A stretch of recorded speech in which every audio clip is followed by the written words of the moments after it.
So you're saying your resignation date is today? The HR woman asked. I never requested that, I said. Keith's voice came in smooth from across the table. She refused. Required documentation. I refused inaccurate statements, I said, staring at him. There's a difference. HR glanced down at her notes. Do you have proof? Yes, I said, in writing. Keith smiled like it was funny. You think emails are going to save you? HR lifted her eyes. Actually, they might. The bus heater didn't work. It never did when I needed it most. It pushed out cold air that smelled like dust and old coins, and I sat there with my coat zipped to my chin, my knees pressed together, my fingers wrapped around my phone like it was the only solid thing I had left. The morning had started before the sun. Sophie cried at daycare drop-off, quiet, confused. That small sound that slices deeper than screaming. She grabbed my hoodie string and wouldn't let go. I had to peel her fingers off one by one, smiling at the teacher like I wasn't breaking. I kissed her forehead and told her I'd be back, even though my chest felt like it was holding something too heavy to breathe around. Outside, wind cut through the parking lot. I walked fast to the bus stop, breath visible, boots slipping a little on old ice. I could taste last night's fear in my mouth. Ethan at my door, the doorknob moving, my mom's voice in the hallway, steady and sharp, Renee's eyes scanning for danger. And then that email. Resignation. Effective date updated to today. Like someone could reach into my life while I was sleeping and rearrange the calendar. Like my rent, my daycare, my future were just boxes they could move around because they felt like it. My phone buzzed with a reminder I didn't need. 8:30 a.m., meeting with HR and management. Do not discuss this matter with coworkers. As if I had the luxury of gossip. As if I had time for anything that didn't keep my baby fed. Renee met me outside the building downtown, exactly where she said she would. Big tote bag. Hair pulled back. Eyes alert like she didn't trust a single glass window in that place. You good? She asked. I gave a short laugh that wasn't funny. No. Okay, she said, nodding like that was honest enough. Then we do it anyway. Her words landed in my bones. That was what motherhood taught you. You didn't get two roads. Not really. People like to talk like life was choices, like you could turn left and right whenever you wanted. But for me, there wasn't a fork. There was one path, forward. And if I didn't walk it, Sophie didn't get daycare. I didn't keep the new job. We didn't pay rent. We didn't eat. It wasn't dramatic. It was math. Renee leaned in, lowering her voice. One sentence at a time. Facts only. No big emotions. You're not there to win. You're there to survive the paperwork. I nodded, throat tight. I can do that. Good, she said. And don't let Keith bait you. I exhaled and pushed through the lobby doors. The place smelled like sanitizer and burnt vending machine coffee. A security guard looked up at my badge and then looked away fast, like he didn't want to recognize me as a person. Upstairs, the HR office was bright and too clean. Framed posters about values. A bowl of mints on the counter, like sugar could fix what people did to each other in meeting rooms. The receptionist asked my name and told me to take a seat. I sat down and pressed my hands together in my lap until my fingertips went numb. Every time I looked at the door, my stomach tightened again. Keith arrived like this was just another Tuesday he got to control. Tie straight, hair neat. No winter coat, like cold weather didn't apply to him. He didn't look at me. He looked through me. The HR woman came out and called us in.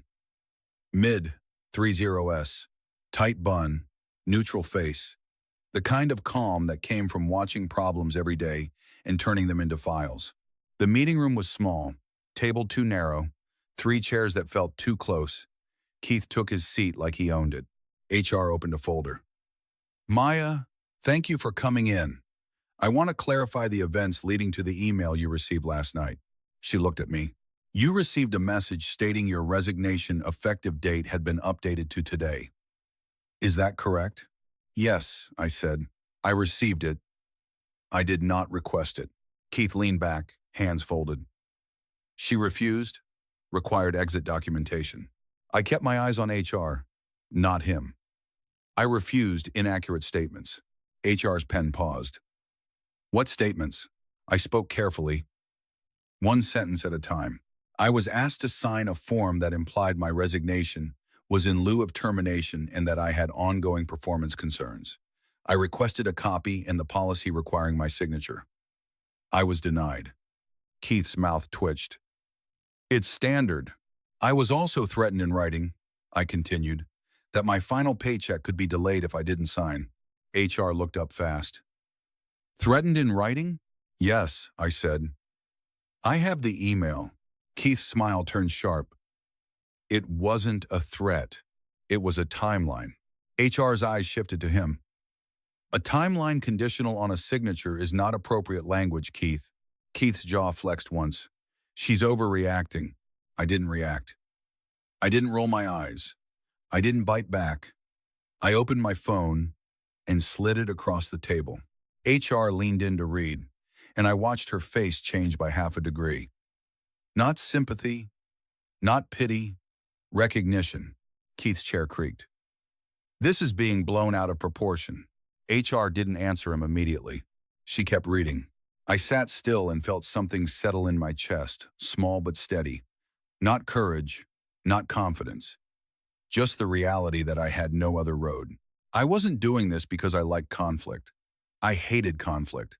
I was doing it because the only way forward was through this room, through these words, through this paper trail. HR set my phone down gently. Keith, the phrasing regarding delayed final compensation is problematic. Keith spread his hands like he was patient. She could have signed and avoided this. I spoke before my fear could stop me. I asked to review it. I asked for a copy. I asked for policy. I was told I didn't have time. HR nodded and wrote something down. The scratch of her pen sounded loud. Maya, your resignation email stated your last day would be Friday. Yes. And you were scheduled through Friday. Yes. HR looked at Keith. Why was the date updated to today? Keith didn't blink. Because she escalated. She involved HR unnecessarily. She refused required documentation. It was in the best interest of the team to separate. Separate. Like I was something dirty.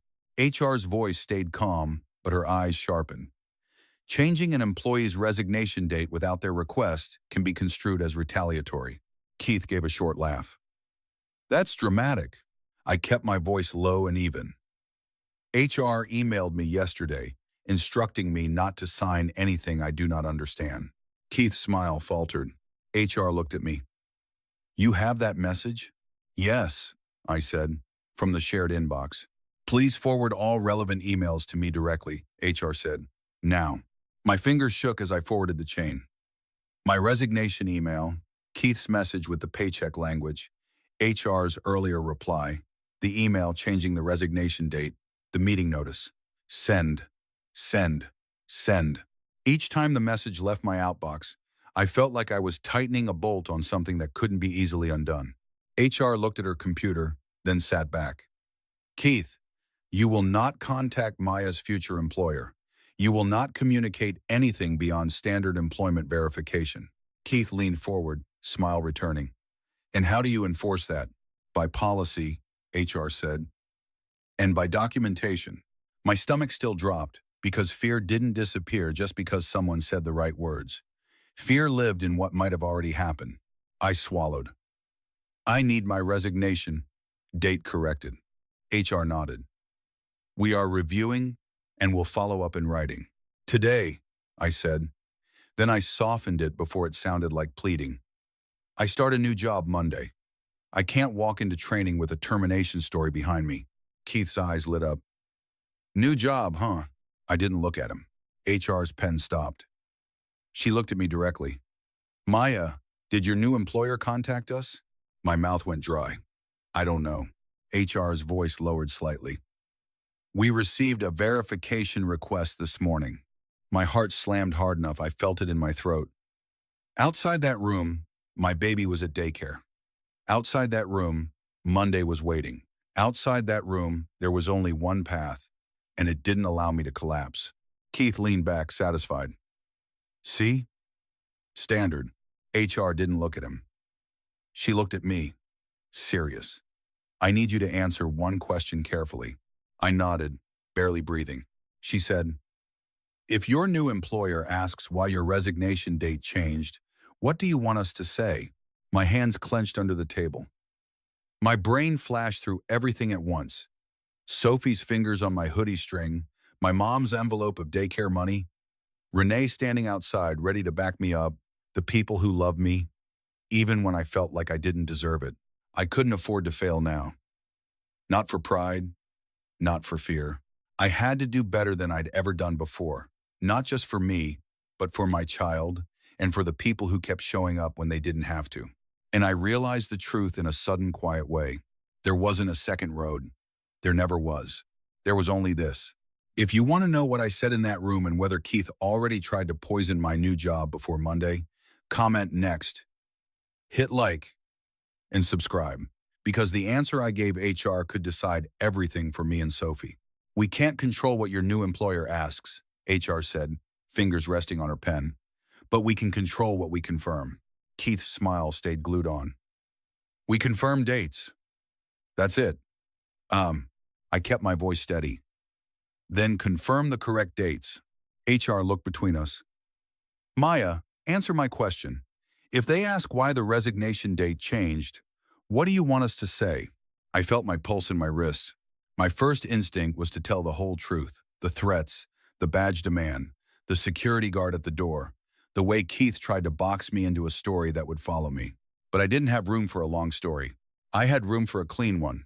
I want you to say this, I said carefully. My resignation date did not change. My last day is Friday, as submitted. Anything else is inaccurate. Keith let out a small laugh, like I was cute. That's not how systems work. HR's eyes narrowed slightly. Actually, it can be. If we correct it, Keith's posture shifted barely, but I saw it.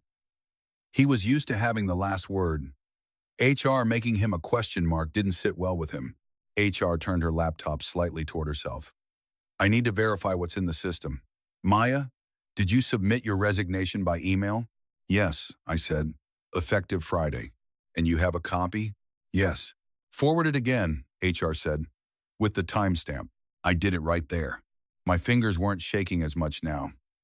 The fear was still there, but it had a purpose. It was keeping me sharp. Keith tapped his pen once. This is wasting time. HR didn't look up. This is preventing a claim. Keith's lips pressed into a line. She's not going to file anything. I stared at the table and said nothing. I wasn't promising peace to anyone who didn't deserve it. HR's inbox pinged. She read silently for a moment. Then she looked at me. Okay, your resignation email clearly states Friday. My chest loosened by a fraction. HR looked at Keith. Keith, did you instruct anyone to update her resignation date to today? Keith didn't blink. I directed appropriate action due to refusal to complete required documentation. That's not my question, HR said. Keith's smile thinned. Yes. The word landed heavy in the room. HR wrote something down. Noted. Keith leaned forward, voice smooth again. Let's be practical. She's leaving anyway. The team needs closure. She signs the form. We process everything. She goes. I lifted my eyes.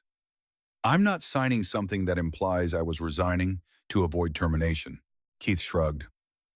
Then you're choosing complications. HR's gaze shifted back to me. Maya, what specifically in the form is inaccurate? I answered like Renee taught me, tight, simple.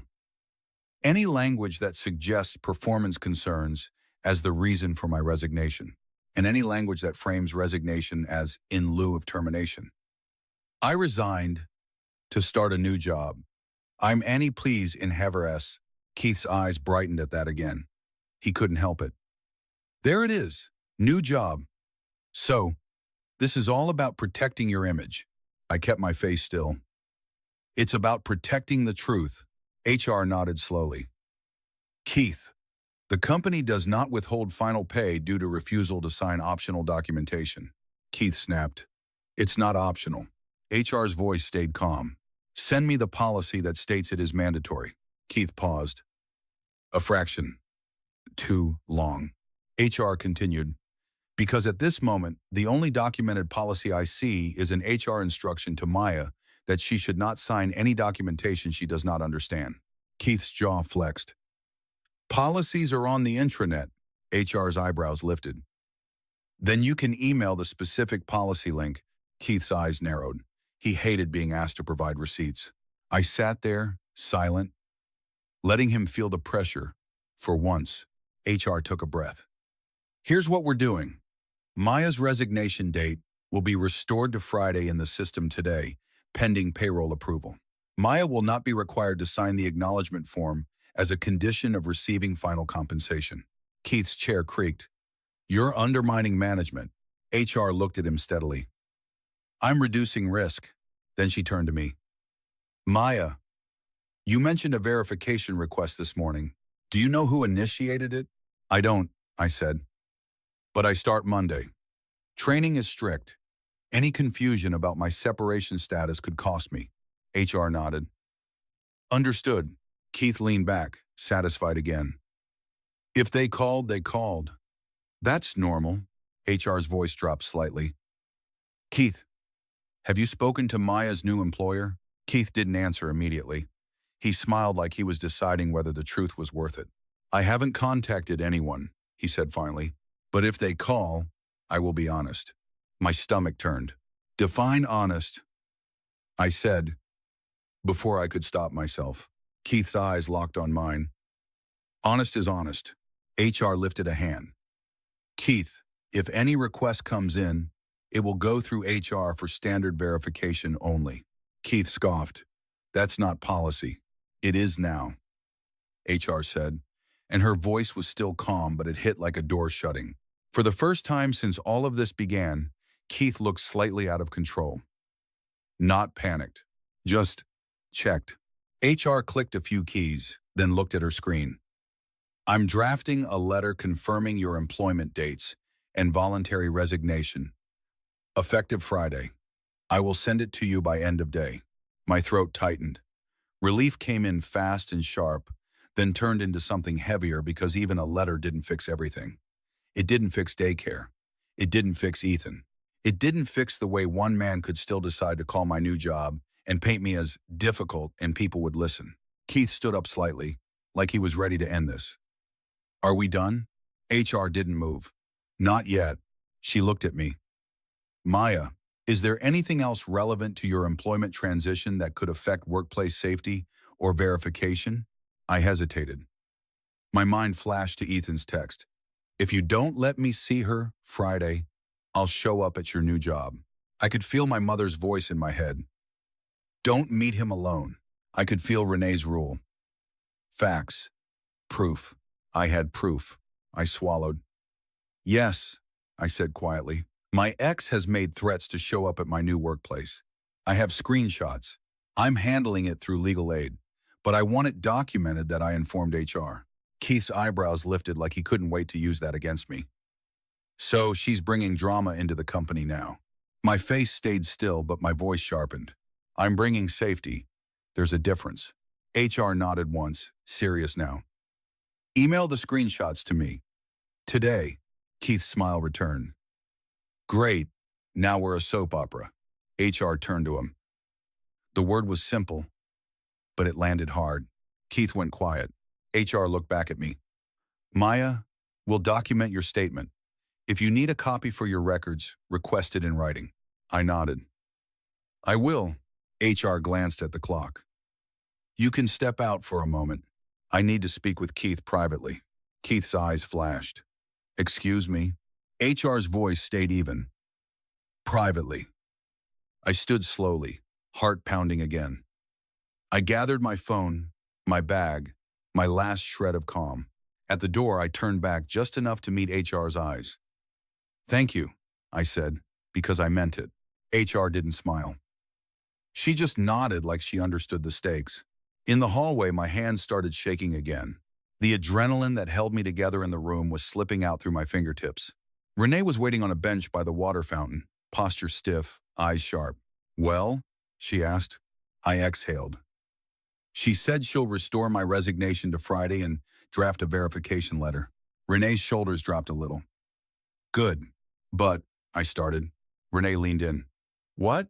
I showed her my phone where a new email notification had popped up, this time from my new employer. Subject: pre-employment verification concern.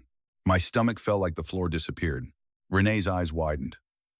They already heard something. I stared at the subject line, my mouth dry, because Monday suddenly felt farther away than it had 10 minutes ago. If you want to know what my new employer wrote and whether Keith got to them before HR could stop it, comment Chapter 3.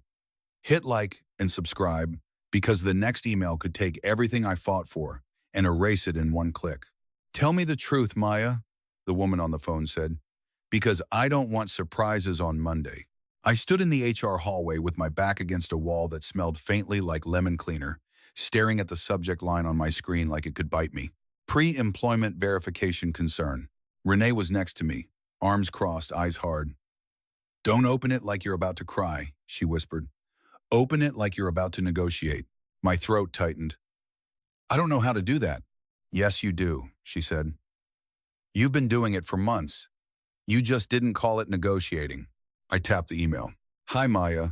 We received information from your previous employer indicating there may be a discrepancy regarding your separation date and eligibility for rehire. Please call me today to clarify before we proceed. Jennifer, HR. My stomach dropped. Eligibility for rehire. That little phrase sounded harmless to people who'd never had to survive on jobs that didn't pay enough, but to someone like me, it felt like a stamp across your forehead. Problem. I read it twice, then my phone rang immediately, unknown number. Then it switched to the company name on caller ID. Renee lifted her chin. Answer, calm voice, short sentences. Offer proof. I pressed accept. Hello, this is Maya. Hi, Maya. This is Jennifer from People Operations. The voice said, friendly, professional, careful. Do you have a few minutes? I do, I said, even though my palms were sweating and my legs felt like they weren't mine. Great, Jennifer replied. I want to start by saying we're excited about you joining, but we received a verification response from your current employer that raised a flag. My mouth went dry. Okay. The response indicated your resignation date changed to effective immediately, she said. And it noted you may not be eligible for rehire. W News ADP. I stared at the HR office door down the hall, like I could see through it into Keith's brain. That information is incomplete, I said. And I can explain. Jennifer's tone stayed polite but tightened. Please do. I took one slow breath, then another. Because if I rushed, I'd sound panicked. And if I sounded panicked, it would sound like guilt. I submitted my resignation in writing effective Friday, I said. Yesterday, my manager attempted to require me to sign a document I believe was inaccurate. I asked for policy clarification and requested a copy. In response, he initiated a change to my resignation date without my consent. There was a pause. Just a beat. Like Jennifer was deciding whether she believed me. And the rehire eligibility? She asked. I have not been terminated for misconduct, I said carefully. I've met my performance metrics. The where hire comment appears retaliatory. HR at my current employer is reviewing and correcting the record. I'm in an HR meeting this morning because of it. Renee was watching me like a coach watches a player at the line. Jennifer spoke again. Maya, I appreciate your clarity, but we need to ensure there are no legal or conduct issues that could impact your employment with us. I understand, I said. This is not a conduct issue. It's documentation and timing. I can forward you my resignation email with timestamp and the email chain showing my request for policy clarification and HR's written response advising me not to sign anything I don't understand. I heard paper rustle on Jennifer's end.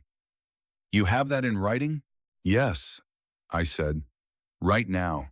Another pause. Then, okay, please send it to me today. I will, I said. And for Monday, I am eligible and prepared to start. My resignation date is Friday. I'm still scheduled through Friday unless HR changes it, and HR has indicated they are correcting the system. Jennifer's voice softened slightly. You're currently at work? I'm at my current employer's HR office, I answered. Understood, she said. Can you send the documents within the next hour? My stomach clenched because an hour felt like a trap. But I didn't have another road. I had one. Yes, I said. I can.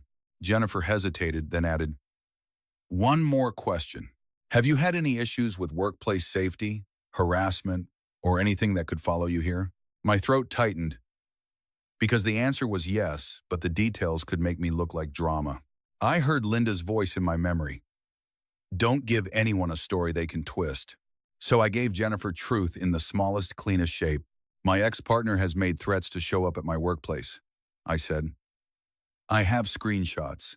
I'm addressing it through legal aid. I'm telling you because I don't want surprises. But it does not affect my ability to work. I'm handling it. Jennifer exhaled quietly. Thank you for disclosing. If there is any risk to our workplace, we'll want to know. But I appreciate you being proactive. I am, I said, voice firm. I'm doing everything in writing. I'm doing bid to in writing in percent. Okay, Jennifer said. Send the documentation. We'll review. I'll call you back today with next steps. We still want you on Monday, Maya. We just need the record clean. My eyes stung. I blinked hard. Thank you. The call ended. For a second, I just stood there, staring at my phone like it might ring again and break me in half. Then Renee exhaled and shook her head once. You did good, she said. I swallowed. I feel like I'm going to throw up. That means you care, Renee replied. Now move. Send the proof. We walked to a small corner by the vending machine where the Wi-Fi signal was stronger. My fingers were still shaking as I forwarded emails. My resignation notice with Friday date, Keith's email with the paycheck language, HR's earlier message telling me not to sign what I didn't understand, and the sudden effective today update. I added one short message to Jennifer, the way Renee had taught me. Hi, Jennifer. Attached is 1. My resignation email stating Friday effective date. 2. Email chain showing the disputed acknowledgement form and my request for policy clarification. And 3. HR response advising I not sign documents I do not understand. Please confirm receipt. Thank you, Maya. Send. The whoosh sound didn't feel like relief this time. It felt like a prayer. My phone buzzed again almost immediately, this time a new message preview from HR at my current employer. Keith is alleging you recorded him without consent. My whole body went cold. Renee leaned over my shoulder and read it. Her mouth tightened into a hard line. Of course he is. I stared at the message, my pulse pounding, because I knew what that lie was meant to do. Turn me into the problem. Make me look dishonest. Give my new employer a reason to walk away. I was scared. But fear doesn't stop a mother from moving forward. It just tells her what she has to do next. If you want to know how I prove Keith is lying and what HR says when I ask for the security footage, comment Chapter 4, hit like and subscribe, because the next meeting could decide whether I keep my new job or lose it before Monday even starts. You're saying you didn't record him, HR said, eyes fixed on me. But Keith is alleging you did. Keith sat 2 chairs away, arms crossed, wearing that same smooth expression like the room was a stage built for him. He didn't look worried. He looked entertained. I kept my hands flat on the table so HR could see they weren't shaking. I didn't record him, I said. I asked if I could. He said no. I did not record. Keith's mouth curled. She's lying. HR's face didn't change. Maya, did you use your phone during the meeting in his office? Yes, I said. I called HR on speaker. Keith leaned forward. That's not what I'm talking about.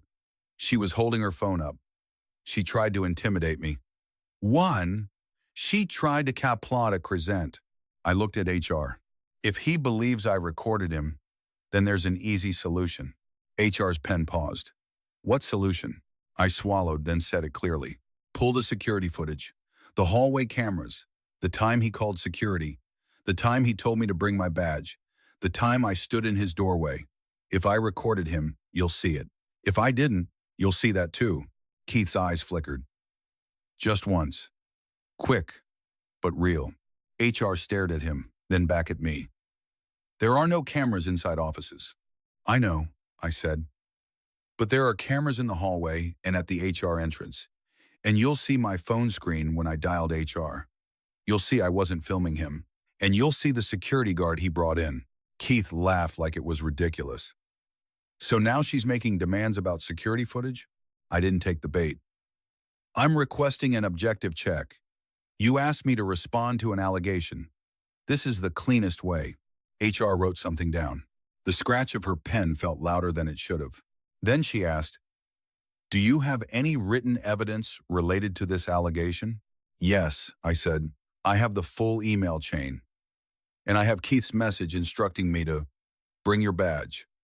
And I have the email where he threatened delays in final compensation if I didn't sign his form." Keith's smile tightened. "That's not what I said." "It is," I replied, still calm. "In writing." HR held out her hand. "Forward all of it to me. Again, include timestamps." I nodded and did it. My fingers moved faster than my fear could catch up. Forward. Attach. Send. I included the resignation email stating, "Friday, the acknowledgement PDF request, Keith's threat language, HR's earlier instruction not to sign anything I don't understand, the effective today update, and the meeting notice." When I looked up, Keith was watching me like I was stealing something from him. HR's inbox pinged. She read, eyes scanning fast. The room was silent except for the faint hum of HV and the distant sound of phones from the call floor. HR lifted her gaze. "Keith," you wrote, "failure to sign may result in delays processing your final compensation. That is your email, correct?" Keith didn't blink. "That's standard phrasing." HR's voice stayed flat. "It is not standard to tie compensation timelines to a signature on disputed documentation." Keith's jaw flexed. HR continued, "You also initiated a change to her resignation effective date without her consent." Keith's voice sharpened. "She escalated to HR. She's disruptive." I felt my chest tighten, but I kept my voice even. "I escalated because he threatened my paycheck. My child's daycare depends on that money. I asked for policy. I asked for a copy. I was denied." Keith scoffed. "She's weaponizing motherhood."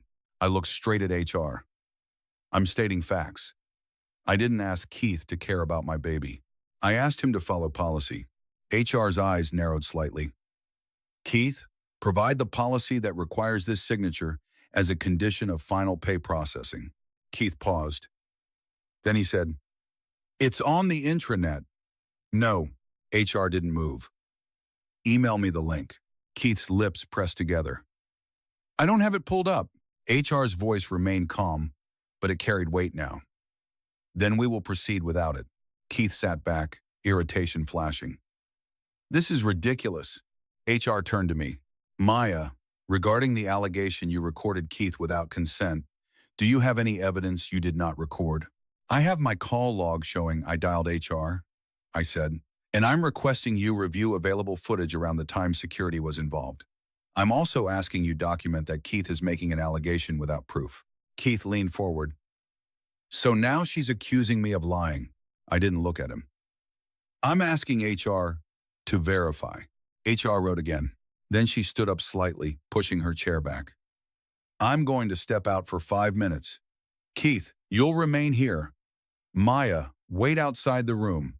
Keith's eyes flashed. "Excuse me?" HR's tone didn't change. 5 minutes.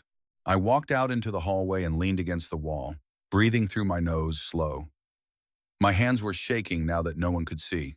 Renee was waiting by the water fountain again, like she'd never moved. "How bad?" she whispered. "I asked for footage," I said, "and I gave her everything." Renee nodded. "Good." I stared at my phone and thought of Sophie at daycare, the ultimatum taped to the counter, my mom sliding that envelope across the table without making me beg for it.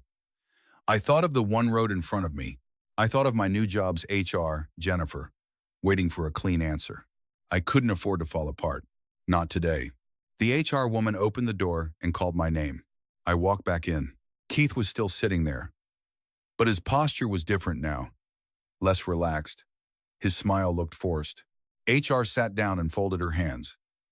"Maya, after reviewing your documentation, we are taking immediate action." My stomach tightened. Immediate action could mean anything. HR continued. Your resignation effective date will be restored to Friday as originally submitted. Your employment record will reflect voluntary resignation. You are not required to sign the acknowledgement form as a condition of receiving your final compensation. Air rushed into my lungs like I'd been underwater. Keith started to speak. This is... HR held up a hand. Keith, stop. He went still. HR looked directly at him. We've identified multiple issues. Inaccurate documentation, presented as mandatory, inappropriate communications regarding compensation, and a pattern of complaints about coercive management practices. Keith laughed, but it sounded thinner. Complaints? From who? HR's eyes didn't flinch. From more than one person. Your emails confirm part of it, and we have enough to proceed. Keith's smile disappeared completely. You can't be serious. HR's voice stayed steady. Keith, you are being placed on administrative leave, effective immediately pending investigation. You will surrender company access today. The room shifted. The air changed. For the first time, Keith looked like he didn't know what to do with his hands. This is retaliation, he snapped. She's making things up. HR nodded once, like she'd expected that line. Maya's documentation is not making things up. It is written evidence. Additionally, there are discrepancies between what you claimed in this meeting and what is documented. Keith's face reddened. So she wins? She gets to walk away, and I'm the villain?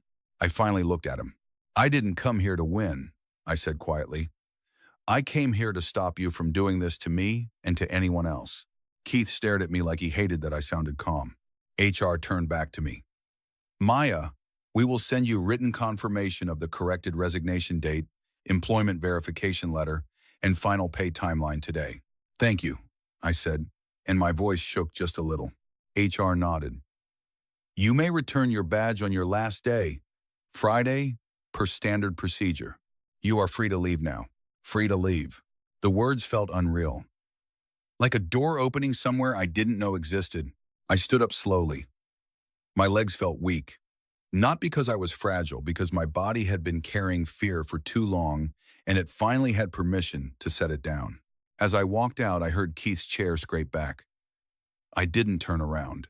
In the hallway, Renee's eyes widened when she saw my face. It's done, I whispered. She exhaled. Done like I'm officially leaving on Friday, I said, and Keith is being placed on leave. Investigation. He's out of power. Renee let out a low laugh that sounded like relief and rage together. Good. Renee let out a ponselm, a mach and mean. My phone buzzed. A new email from Jennifer at my new company. Hi Maya, thank you for the documentation. Please join a quick call in 15 minutes to confirm your Monday start. My throat tightened again, but this time it wasn't fear.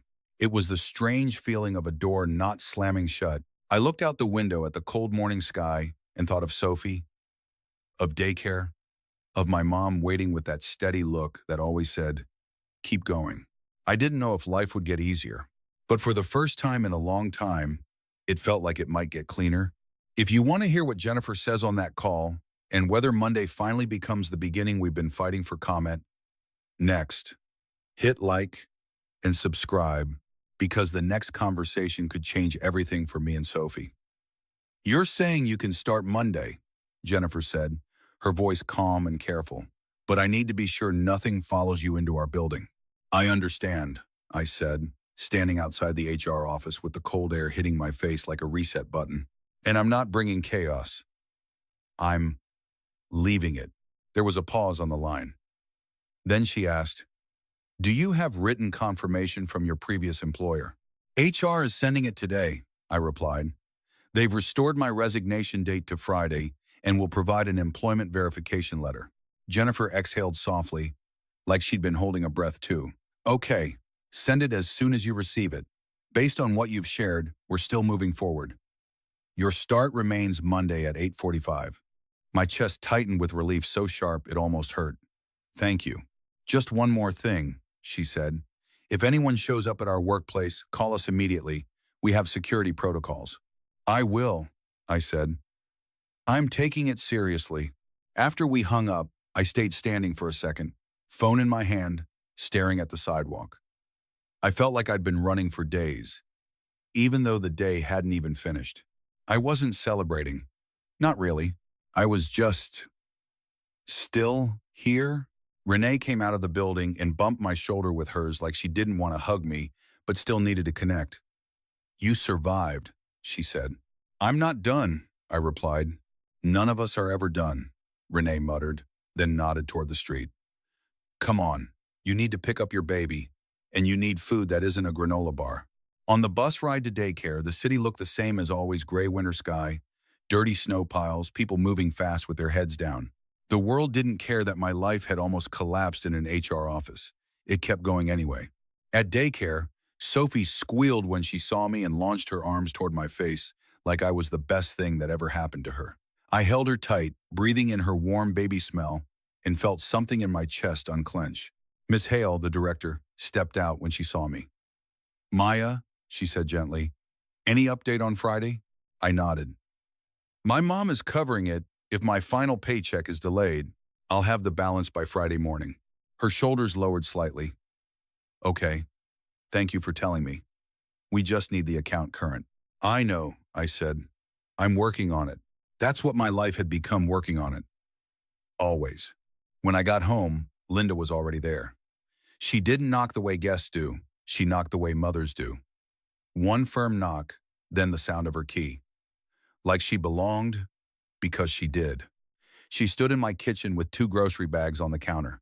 Nothing fancy: eggs, bread, a pack of diapers, a small container of strawberries like she'd seen them on sale and thought the baby should have something bright. You didn't have to, I said, even though we both knew she did. Linda glanced at me, and her eyes moved over my face like she was checking for bruises you couldn't see. How'd it go? I set Sophie down in her playpen with a toy and leaned against the counter, suddenly exhausted in a way that made my bones feel heavy. HR is restoring the resignation date to Friday, I said. They're putting Keith on leave pending investigation. Linda didn't smile. She just nodded once, like she'd been waiting for the world to be fair for 5 seconds. Good, she said simply. Renee showed up 10 minutes later with takeout in a paper bag and the kind of expression that said she didn't want to talk, she just wanted me fed. You look like you haven't swallowed air all week, she said, dropping the bag on the table. I might not have, I admitted. Linda poured water into a cup and pushed it toward me like an order. Drink. I drank. Sophie babbled from the playpen, smacking her toy against the mesh like she was making a point. I watched her and felt that quiet ache again, the one that came from understanding my mom in a new way now that I was a mother too. Because nothing about my life was easy. And it wasn't going to suddenly become easy just because Keith got caught. Ethan was still out there. The daycare still had deadlines. The new job still had rules. Rent still arrived like it didn't care how hard I tried. I hate that it takes this much just to be normal, I said quietly. Renee snorted. Normal is a myth. Linda didn't argue. She just started unpacking groceries, one item at a time, like that was her way of saying, we keep going. That night, when Sophie finally went down, I sat at the table with my phone and scrolled through the screenshots again. Ethan's text, his threats, the voicemail, the way he'd said my new job like it was something he could put his hands on. Linda sat across from me, arms folded, watching my face. You're thinking about him, she said. I'm thinking about everything, I answered. Renee leaned back in her chair, tired eyes on the ceiling. You want me to say it? I glanced at her. Say what? That your boyfriend is trash, she said flatly. I let out a breath that sounded too much like a laugh. He's not my boyfriend. Ex, then, Renee corrected without emotion. Same thing. Irresponsible. Linda didn't say a word. But the look on her face was enough. I swallowed. He's not good, I admitted. And he hasn't been. Renee nodded like she already knew. But you know what's messed up? What? I asked. Renee looked at me. Sometimes the worst men come from decent women. My throat tightened because it was true. Ethan's mother, Marissa, had called me once, months ago, when Ethan disappeared. She didn't yell. She sounded embarrassed and sad. I remembered her voice. I'm sorry. I don't know where he is. I wish I did. I'm not making excuses for him. Linda watched me carefully. Marissa called you again? Not yet, I said. Renee finished it for me. But she's good. I nodded slowly. She's a good woman. She's not him. Linda's expression softened in a way that made my chest ache. Then that's one more adult in Sophie's life who can love her right, she said. Even if her father can't. The words landed heavy. I didn't come from a perfect world. I didn't grow up in some clean story where the father stayed and money was stable and bad bosses got fired on day one. My world was messy. It always had been. But sitting there, with Linda across from me and Renee next to me, both of them tired, both of them still here, I realized something I hadn't let myself say out loud. I had two mothers. One who gave birth to me. One who chose me when she didn't have to. Linda and Renee weren't perfect people. They didn't talk like posters. They didn't fix problems with inspirational quotes. They fixed problems with rides, with groceries, with showing up at your door when danger was on the other side. And then there was Marissa, Ethan's mother, who hadn't raised a perfect man, but had a heart big enough to try to make up for what he refused to be. Two mothers and a grandmother who was perfect in the only way that mattered. She didn't promise me an easy life. She became the reason my child could survive long enough to find happiness. I looked at Sophie sleeping in the playpen, her little chest rising and falling, her face relaxed like she trusted the world. I'm going to do better, I whispered. Linda looked at me. You already are. Renee's voice was quiet. And when you get tired, we carry you. I nodded, throat burning. I'm going to keep trying. For a better tomorrow. Linda reached across the table and squeezed my hand once. Firm. Renee tapped her knuckles against mine like a silent promise. Outside, the wind rattled the window frame. Inside, the apartment was still small. The heater still clicked wrong. The bills still waited. But for the first time in a while, I felt something steady under my fear. Not hope like a fairy tale. Hope like a plan. My phone buzzed. A new message. From Marissa. Hi, Maya. I heard Ethan showed up. Are you and Sophie safe?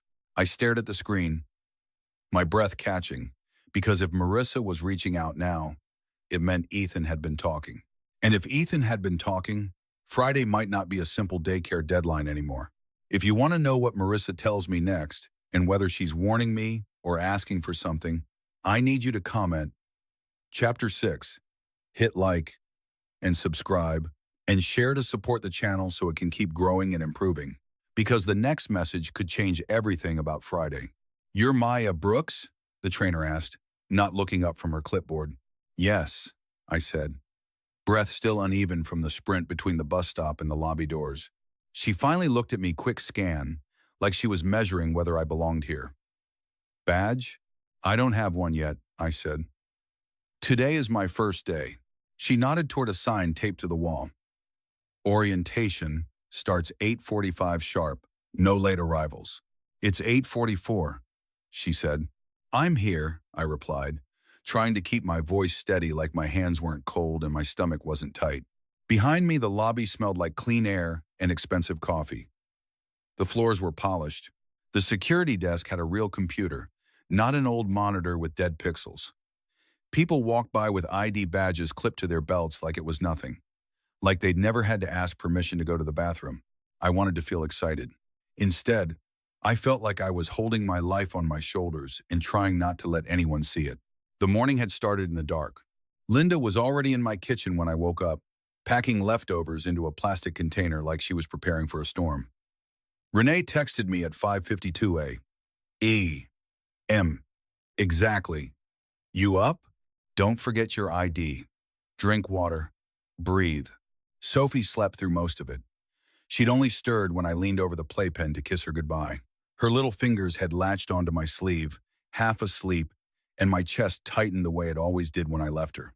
Linda took her from me before I could hesitate. Go, she said, simple and firm. You don't stand up a new life by staying in the doorway. I didn't argue.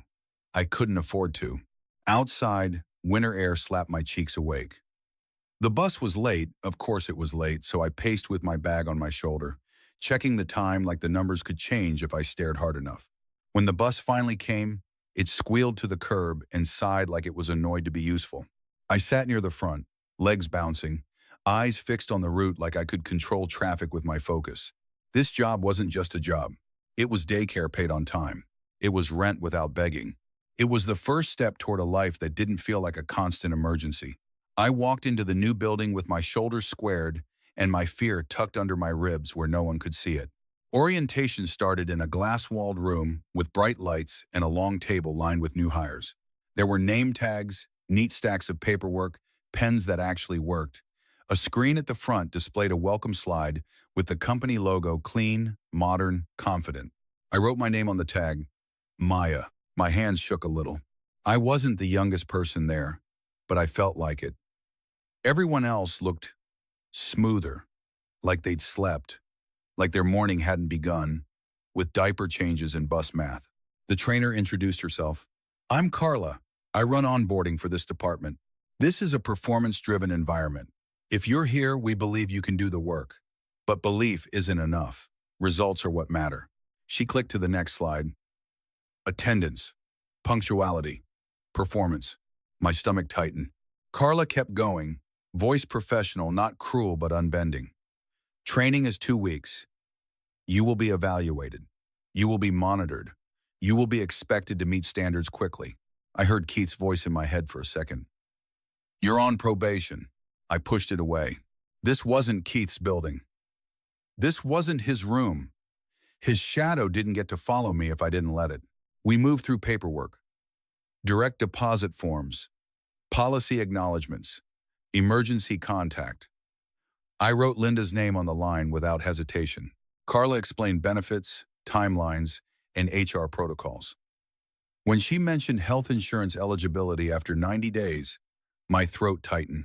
90 days felt like a mountain, but at least here, the mountain had a map. Then came the introductions.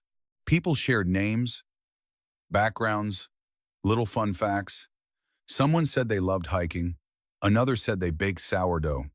A guy with nice shoes joked that he was addicted to spreadsheets.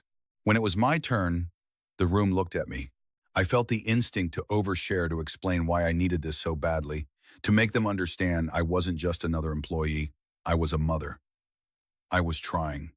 I was. Renee's voice in my head. No big story. You don't owe anyone your life. So I kept it simple. I'm Maya, I said. I'm excited to be here. I'm ready to work. Carla nodded once, like that was the correct answer. During the first break, I walked to the restroom and stared at my reflection. My hair was pulled back tight. My blazer was old but clean. My eyes looked tired, but there was something else in them too, something sharp. I wasn't here to be liked. I was here to stand up. My phone buzzed in my pocket. I didn't check it right away. I remembered Carla's rules. Phones off, focus. But my body didn't care about rules. My body cared about Sophie. In the stall, I checked the screen. A photo from Linda. Sophie sitting in her high chair, oatmeal on her cheeks, smiling like she owned the world. Under it, one line. She's good. You focus. My throat burned. I swallowed hard. I texted back. Thank you. I love you. Then I wiped my face, washed my hands, and walked back into the training room like I didn't almost break apart in a bathroom stall. The rest of the day moved fast. Systems training, password setup, role-play calls, practice scripts, metrics. The language was different here. Less yelling, more numbers. Less personal cruelty, more corporate pressure. Pressure was pressure, but this kind had rules. That mattered. At lunch, I ate quietly at my desk because I didn't want to waste time finding the break room. I unwrapped Linda's leftovers and ate them like they were fuel, not comfort. I drank water even though I wanted coffee. My stomach was still tight, and caffeine would make it worse. Carla walked by once and glanced at my notes. Good, she said simply, and kept going. That one word hit me harder than it should have. Good. Not because I needed praise, but because I needed proof I could belong somewhere that didn't treat me like a problem. By mid-afternoon, my brain felt full. Not in a dramatic way. In the way that comes from concentrating so hard, you forget to unclench your jaw. Carla gave us an exercise and then stopped by my station again. You're fast, she said.